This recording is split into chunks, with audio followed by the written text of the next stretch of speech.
on se retrouve pour parler de Carnage de chez Caro. Faut savoir que je l'ai lu, je crois, un mois après la sortie du tome 2. Je m'étais dit que j'allais le lire parce que j'avais adoré la saga de Brutale Attirance. Et je vous en ai parlé dans une vidéo que j'avais adoré cette saga et que franchement, si vous aimez la fantasy, lisez-la. Et du coup, quand j'ai fini cette saga, elle avait déjà sorti le tome 1 de Carnage. Je voulais pas le lire parce que j'avais vu partout qu'il y avait un plot twist de ouf à la fin du premier. Donc je me suis dit, je vais attendre la sortie du 2, ensuite je vais le lire parce que tout le monde dit que c'est un truc de ouf. Donc je vais voir. De quoi ça parle?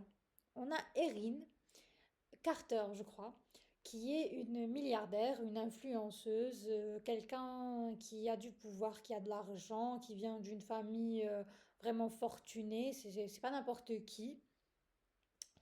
Et du coup, Erin, elle sort avec un mec. Et limite, si elle est fiancée, mais elle l'aime pas.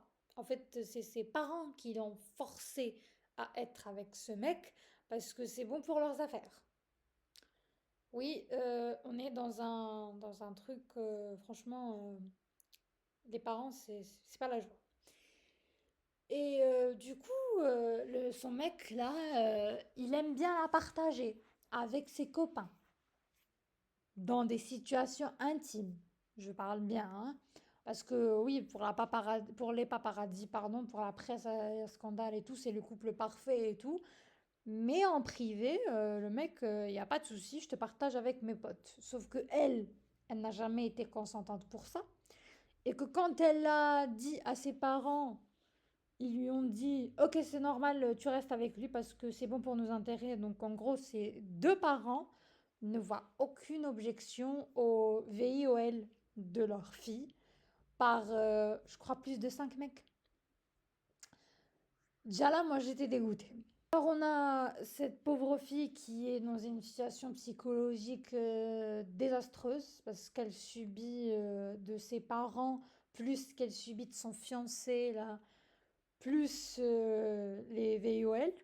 Parce que oui, c'est plusieurs fois et c'est régulier, malheureusement. Et son frère, qui est un abruti de première catégorie de ce que j'ai lu dans ce bouquin, franchement, elle a personne, pas d'amis, pas de famille. La famille, enfin, si elle en a, mais franchement, une famille pareille, je crois qu'elle pouvait très bien s'en passer. Et un jour, sa mère débarque et elle lui dit, tu vas voir cette femme, Nelly, qui est responsable des influenceurs et tout ça, et elle va te montrer comment augmenter ton nombre d'abonnés et tout. Et elle va te guider pour avoir une plus grande communauté. Elle veut pas du tout, mais bien sûr, elle n'a aucune notoriété, hein, c'est les parents qui décident de tout. Parce qu'au fait, il faut savoir que cette pauvre fille n'a plus de libre arbitre. Elle est soumise à un point inimaginable. Et là-bas, elle rencontre un mec qui essaie de la draguer un peu, et elle est en mode... elle a tellement besoin d'affection, en fait, que n'importe qui vient vers elle et qui lui donne ne serait-ce qu'une petite preuve d'amour, bah, elle saute dessus, hein, parce qu'elle en a vraiment pas. Elle n'en a jamais eu et elle sait même pas ce que c'est. Et ce mec débarque deux autres mecs qui vont presque le tabasser, le tuer devant elle. Ils sortent leurs flingues et tout, et il leur dit, tu nous dois de l'argent. Du coup, elle, ce qu'elle fait, vu qu'elle veut pas être mêlée à tout ça plus que ça et qu'il lui fait pitié, elle paye pour lui. Et un de ces mecs s'appelle, ceux qui le menacent, hein, ceux qui menacent celui qui a essayé de la draguer, il s'appelle Adriano. Et elle va vite découvrir, hein, je vous spoil rien, c'est au début, que c'est le purgeur. Donc c'est lui, le mec qui fait peur à tout le monde dans la ville, qui dirige un gang et qui font dans le trafic. Et du coup, cet Adriano, il va tourner autour d'elle pour ses propres besoins, si je puis dire.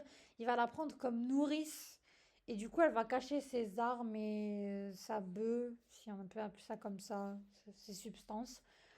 Et lui, au fait, c'est pas qu'il est pas attiré par elle, c'est que il veut juste l'utiliser et la balancer comme si c'était un sac de poubelle. En gros, c'est comme les autres. Elle est canon, mais pas plus. Je veux rien de plus que toi, que ton fric. En gros, c'est ça. La meuf pour lui, c'est une grosse machine à fric, une vache à lait quoi, et il la trie à chaque fois qu'il le veut. Et elle, comme je vous l'ai dit, elle est tellement en manque d'affection que Dès qu'il la touche, elle se dit oh, il m'aime, alors que le mec, il la traite comme la pire des merdes. Et là, j'ai pas compris le love interest. Franchement, j'ai fini les deux tomes, mais j'ai subi plus qu'autre chose. Parce que je me suis dit, non, il doit y avoir plus, il doit la traiter comme une princesse ou un truc comme ça dans le tome 2. Puis c'était pas du tout le cas. J'ai pas apprécié plus que ça ma lecture, je vais pas vous mentir. La meuf, euh, oui, elle subit des trucs horribles, mais même quand elle se reprend en main, elle est insupportable. Oui, elle fait vraiment de la peine. Genre, il y a un chapitre où on la dépeint quand elle avait 7 ans, c'était son anniversaire et elle attendait ses parents. Là, elle m'a vraiment fait de la peine et j'ai compris où voulait nous mener l'autrice. En gros, cette pauvre fille n'a rien eu dans la vie et c'est pour ça qu'elle est dans cet état psychologique. Mais meuf, t'es dans un gang et tu fais des trucs aussi absurdes que stupides. Apparemment, moi, ça m'a pas marqué, mais j'espère que ça vous a plu. Et si ça vous a plu, je suis désolée, mais pour moi, ça l'a clairement pas fait. Pour moi, j'étais en mode d'accord, mais pour aller où, en fait?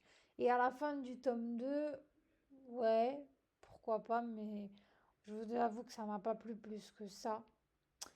Que à un certain moment, j'ai pas compris. Il y a des trucs que j'ai trouvé ridicules. Je me suis dit, ça c'est pourquoi? Ce chapitre tout entier, il est pourquoi?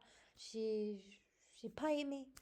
J'ai pas aimé le tome 1, j'ai pas aimé le tome 2 et je me suis attendue au plot twist de ouf, mais le plot twist, je sais pas que je l'avais deviné, mais ce qui m'a pas impressionné plus que ça, hein. Comme je vous l'ai dit, il la traite comme de la merde et elle revient comme un chien en manque d'affection. À un certain moment, j'ai envie de lui dire, mais réveille-toi! Et elle se réveille pas. Du début jusqu'à la fin, elle se réveille pas. Et elle se prend pour la purgeuse, un truc comme ça à la fin du tome 2. Mais meuf, t'es pas une purgeuse. Tu viens de débarquer dans le monde des gangs et des substances et tout ça. Et tu te prends pour la patronne alors que les mecs sont là depuis je sais pas combien de temps et tu veux qu'ils te respectent. Mais ça marche pas comme ça.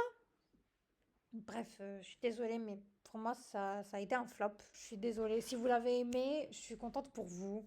Mais pour moi, ça l'a clairement pas fait. Et je m'attendais à mieux que ça de chez Caro parce que pour Terre l'attirance, c'était tellement bien. Comparé à ça, je sais pas ce qui lui est arrivé. J'espère qu'elle se rattrapera pour ses prochains livres. Et si vous l'avez adoré, ben, tant mieux pour vous. Si vous avez passé un super moment, je suis super contente pour vous. Mais pour moi, ça l'a pas fait. Et je suis désolée, mais on peut pas aimer toutes les lectures,